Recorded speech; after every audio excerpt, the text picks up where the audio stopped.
Good morning and welcome to Sports Shorts Daily. I'm Tommy Chrysan, about to be joined by Joel Davis, Ronnie Rance, away from the microphone. Who knows what golf course he's playing or what Formula One race he's at or what maybe he's doing a Netflix video. I don't know.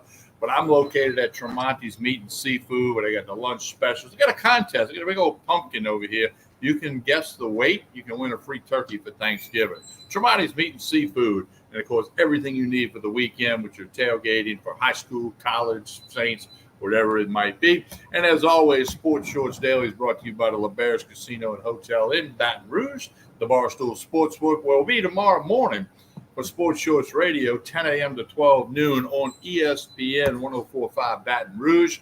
We'll be there live and in color. Hunter McCann, Derek Beckwith, Ronnie Rance will be there, and myself. So come join us at the Barstool Sportsbook. Get some drinks, some food, bet on all the sports events. That'll be tomorrow morning, Sports Shorts Radio. Joel Davis, good morning, sir. How are you? What's up, TK? How you doing, buddy? I got a question for you. Today is Friday the 13th. I mean, are you like worried about that? You got the black shirt on. What we got? No, I'm not worried at all, man. I mean, unless Jason's around, that'd be the only thing that would terrify me. Obviously, anytime you see a hockey mask and Friday the 13th, it's time to run for cover. So, no. By the way, one of the scariest movies of all time as a teenager, right? I think they came out in the late 70s. So yeah, I was under 10 it was something. years old. I mean, it had people scared to death. There ain't no doubt. Oh, dude. I mean, by the way, Joe, you're going to camp this summer. No, I'm not. No, I'm not. No, because Mike might be there. We will not be going to camp. And what are the chances of it being Mom is the killer, right? So that was the first Friday the 13th where Mom was the killer, and then and then obviously Jason becomes the killer in the next 10 episodes of it. Joel Davis, let's talk some LSU football. Let's do it. Halfway through the season, they're 4-2. We can make a lot of observations, but Jaden Daniels is a tough dude. We can start with that. This dude is just. He should be in the Heisman race. But as Charles Hannegriff said on Wednesday's Sports Shorts Daily, you win the Heisman in November, and if they keep winning and they win again in that month, especially at Alabama, that'll take care of itself. But LSU Auburn. Interesting note, they will not play next year. The new schedule with Oklahoma, Texas, and all that. They've played every year since 91. We got all the great stories, Hudson to Fuller, the earthquake game, the fire in the barn behind the stadium at Auburn that day. So many other great stories from LSU Auburn. But they're going to play an important game for LSU Saturday night. Tigers are an 11-point favorite. The over and under 60.5. Your thought, two-part question. Your thoughts on LSU halfway through the season, and how do you see the matchup with Auburn? The only game that obviously I'm disappointed with was, is the SEC loss, right? So, I think that Auburn is a very beatable team. They're not very good. I think LSU should put a ton of points up on them. I've said it from the beginning of last year that Jaden Daniels is a dude, and he's a dog, and I said it a long time ago. Obviously, it's coming to fruition now. A lot of people didn't like Jaden Daniels. That dude is going to be a first or second round draft pick next year. 6'4", can throw the ball around. The thing that people don't realize that he has field vision, right? He sees the field well. I remember watching him beginning of last year in camp when he was new to campus, and went and watched some practices. His accuracy skills were not great with corner routes and stuff like that. But you could see the talent. You could see that he was very good. Let me just put it this way to you. If this dude improves over the next 2 years, the way he's improved over the last 2 years, you're talking about an NFL All-Pro. So think about that for a second. That's the level of improvement that he's shown since day one that he has stepped on LSU's campus to where he is today. A lot of people didn't think he was that guy. And I told Ronnie this, and we've done it on Sports Shorts, is, I talked to a couple of people at LSU that are part of that organization. When he stepped on campus and went through some practices, went through a few games, that he wasn't going to be that guy. And I was like, say that? How can you say that now? How do you tell me today that you don't think he's going to be that guy? Well, I'm telling you, it doesn't take much to see that he's going to be that guy. He's potentially going to be a stud. And sure enough, here we are 2 years later, or a year later, just a year later, right? Because it was just one season. He's that guy. He's fantastic. He can make all the throws on the field. I love the way that he can use his feet to get yourself first downs when you have no business picking up a first down. And that's what I think that the Saints need with their next quarterback, right? They need a guy that can pick up a third down when you have no business picking up a third down. You should be punting, right? That's what you want. You don't have that in New Orleans. You have that at LSU. Yeah, he's a tough dude. A couple other things at the halfway mark. I mean, Logan Diggs is the dude at running back. Malik Neighbors and Brian Thomas. I mean, they've stepped it all up. If the tight end can step it up a little bit more, the offensive line appears to have, meshed together, and they're playing well. And, and there's a lot of pressure on the defense because LSU's offense, arguably one of the best offenses in the history of LSU. It starts with Joe Burrow in the 2019 season, and that won't be duplicated. But, this it goes back to Mettenberger when he had Landry and Beckham and Jeremy Hill. But this is something else, and it starts with Jaden Daniels, okay? Yeah, he's a tough dude.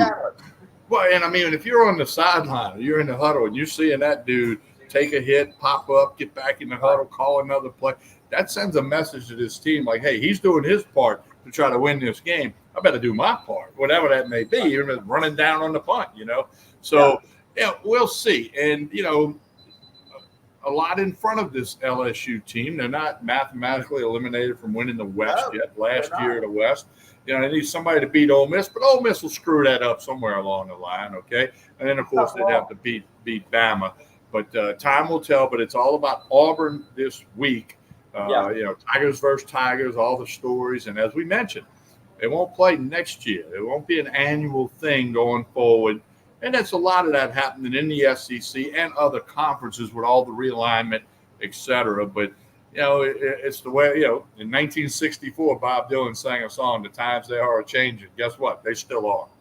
Everything changes. It's a great rivalry. It's a great matchup. There's been some great games in the history of LSU, Auburn, as you mentioned earlier. But I won't miss it. It's not a game that I'm going to miss. I'm just glad that we play Alabama every year because Alabama is going to be that team you got to beat. You need to get that win every single year to go win a national championship. The same can't be said about Auburn, right? Every year you don't have to beat them. But it's nice to go beat the number one team, the team with all the history over the last 10 plus years with Alabama. Wish we didn't have to play them every day. No, you want to play them. You want to play Alabama every year to prove that you're worthy of playing a national championship, or at least in a playoff situation. You mentioned Diggs earlier. Haven't you noticed the difference in this offense since that dude showed up? He makes a difference. Because they started giving that dude the rock, and he just runs differently, man. He's just a different runner. I love the way he runs the ball. He runs with power. He runs with energy. Every single time he touches the ball, it just looks like he falls forward, right? Isn't that what you want in a running back? Someone that's going to fall forward every single time. He runs with an attitude, and I think he's obviously the number one back, but he wasn't when the season started. It's almost sudden he just appeared, right? We knew he was on the roster. What a great transfer he was, and he's been big for this team. And, great name. That name seems to perform at every level, doesn't it? Diggs. You see that in the NFL as well. There's a few of those guys in the NFL that with that last name that are pretty good, too. We're speaking with Joel Davis, filling in for Ronnie Rance, who's somewhere, I don't know, but he will be. Where is that dude? I don't know. He's been gone all week. I hadn't seen him for like over a week. What is he doing that he can't do this? Like, I'm on my phone. Well, we'd have to figure that out. I'll see. He's supposed to be at the Barstool Sportsbook tomorrow morning. Okay. I guess I'm going to ask him, you didn't have your phone with you? Like, why couldn't you, pop in for 15 minutes? I mean, but, do we not want to see his background? Is he, he's afraid of what we might see? I'm going to throw that at him tomorrow. Traveling green screen? Should. Yeah, he should have one. He got that Louisiana Sports Hall of Fame thing. Correct. Yeah. But Hey, anyway, Joe, must be speaking too of the big. NFL, let's shift gears. The New Let's Orleans do it. Saints.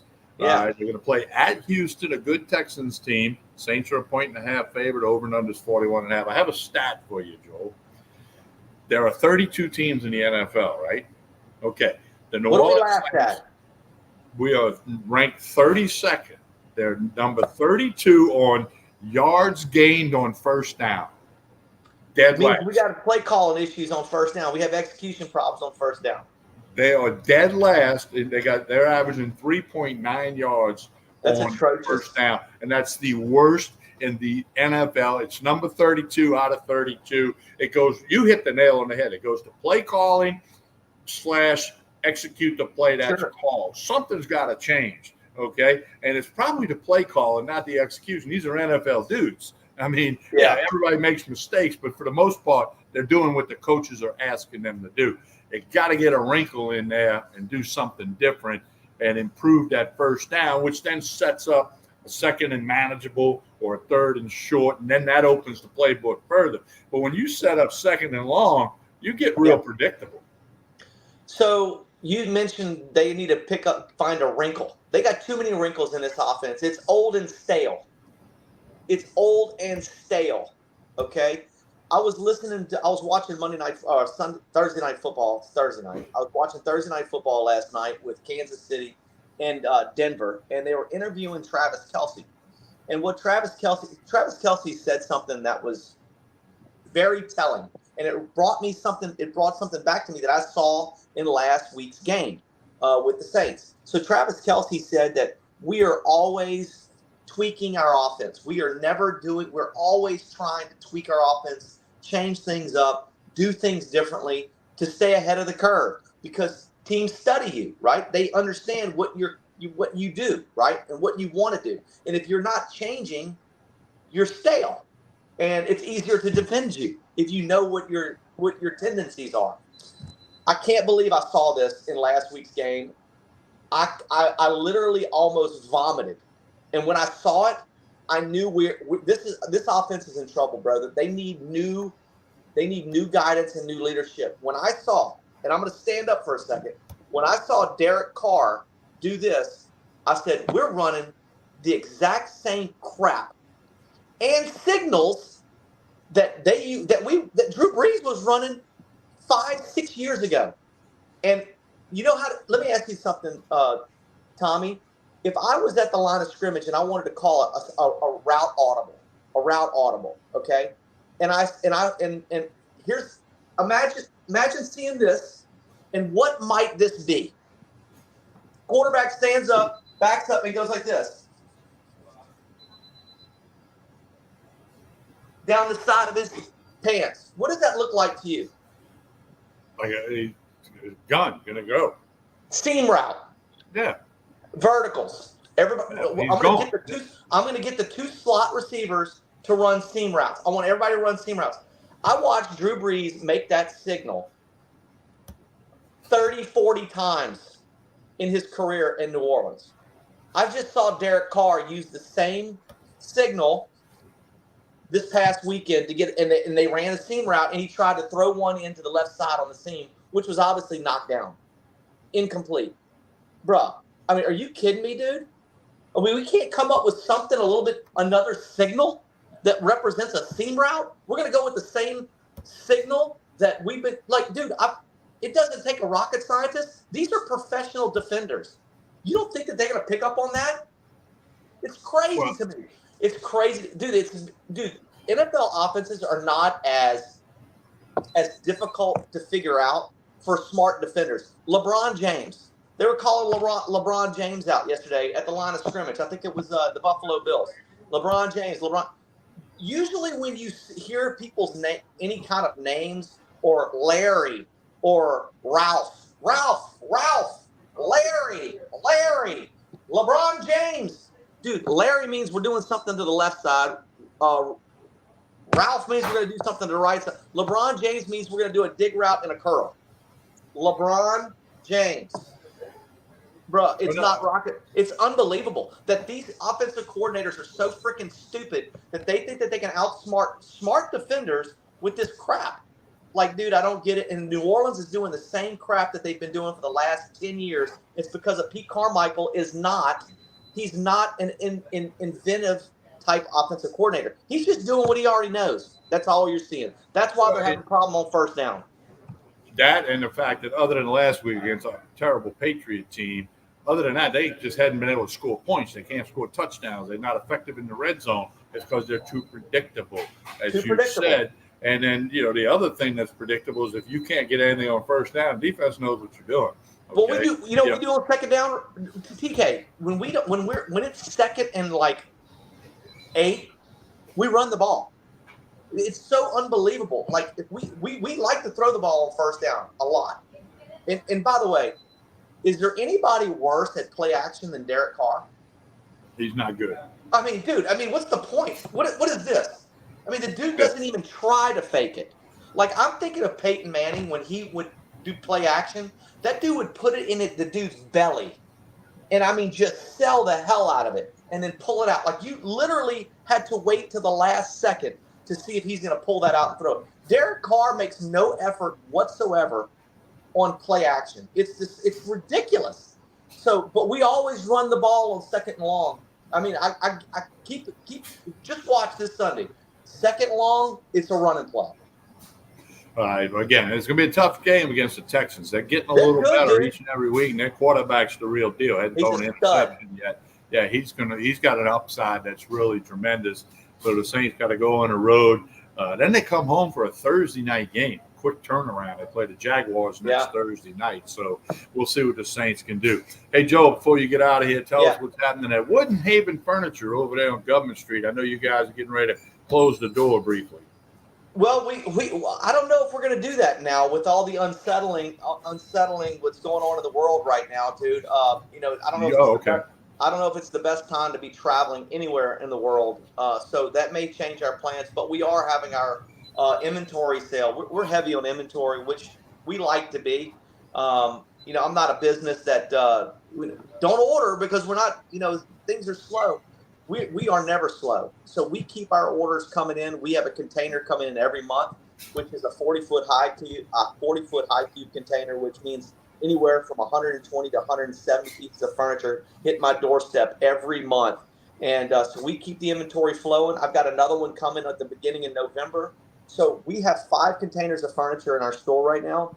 So we're doing large items like bookshelves, buffets, big cabinets at between 40 and 50% off. And then like small items like end tables, coffee tables at 30% off. Even our accessories are on sale with Christmas coming up, Thanksgiving. So it's an opportunity. Our heavy inventory is an opportunity for our customers to take advantage of those prices. And, of course, Wooden Haven Furniture is on Government Street, right near the Calandros in Mid-City there. Wooden Haven Furniture, plenty of parking available, Government Street. You can't miss it. Go ahead and get down there and see Joel and check out some great deals right now. Joel, you're going to be part of Sports Shorts Radio tomorrow? I am. By the way, my mom, who is a retired RN, just started her business. Life never ends, bro. You should always be doing something and staying busy, right? Just like Ronnie, he's an old man and he runs a radio and a bunch of internet stuff. But my mom's a retired RN. She started her first business in her entire life, dude. She loves animals.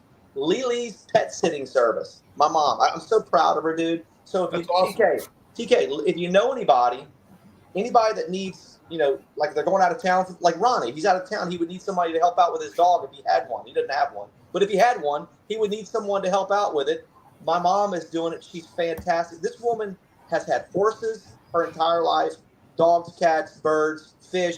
She's the best. Lily's Pet Sitting Service. If you know anybody, I'm serious, man. She's fantastic. She'll come to your house, feed the animals, take care of them, take them out. Or any small animals, she'll board them at the house for them. Lily's Pet Sitting Service. Help my mama out, TK. We have to do that. All right. Joel will be a part of Sports Shorts Radio tomorrow morning. Yes. We're on 10 a.m. to 12 noon, 104.5, 104.9 ESPN Baton Rouge. We'll be live and in color at the Barstool Sportsbook. Hunter McCann, Derek Beckwith, Ronnie Rance, myself. Joel will hit us up on the phone, so you don't want to miss that tomorrow morning. Stop by or make sure you're listening. Joel, good luck down there at Wooden Haven Furniture, and look forward to seeing you on the radio tomorrow. Sounds good, buddy. Peace out. All right, that's Joel Davis, the one and only Joel Davis. Hey, don't forget Tremonti's Meat and Seafood. The lunch special today is fried catfish, topped with crawfish etouffee. They got salads, po' boys, great hamburgers here at Tremonti's Meat and Seafood. They can do on-site catering, anything you need for a tailgating party, whether you're going to the high school game, you're going out to LSU tomorrow, you have people over at the house, you're going somewhere, small group, large group, Tremonti's Meat and Seafood can do it for you. You need to check them out on Jefferson Highway, right down the street from Parkview Baptist Church and School, or go to tremontis.com. And don't forget, Thanksgiving around the corner. They're famous for the fried turkeys, the rotisserie turkeys, everything you need, smoked turkeys. It's all here, big special thing every year here at Tremonti's. They go sell hundreds and hundreds of turkeys. We'll give you the order and information real soon. As we always say, don't forget to like and share this video. That helps us out, helps out all the marketing partners and sponsors. Like and share this video. We appreciate that very much. And as always, we're presented by the LeBares Casino and Hotel in Baton Rouge. They got the Edge Lounge with live entertainment tonight, tomorrow. I think Clint Black's in concert at the LeBares Casino tonight, and of course LSU Auburn tomorrow. You can bet the Major League Baseball. I hadn't even talked about that. The championship series are set. Rangers, Astros, Diamondbacks, Phillies. Game one of the Rangers Astros is Sunday night. The other series begins Monday. An afternoon game for the Rangers Monday. What's wrong, Major League Baseball? Why are you playing during the week in the afternoon? That's terrible. It's all driven by TV. But you can bet all of that at the Barstool Sportsbook and much more. College football, NBA, NFL, the whole bit. Appreciate everybody tuned in. Appreciate all the comments that we had. Like and share this video. Thanks to Joel Davis for stopping by. And Ronnie Rance will be back Monday morning. I'll be over in Port Allen at the Court Street Cafe, recapping the weekend for you. Speaking of the weekend, we hope everyone has a wonderful weekend. I'm Tommy Chrysan, and you have been watching Sports Shorts Daily. We'll talk to you again soon.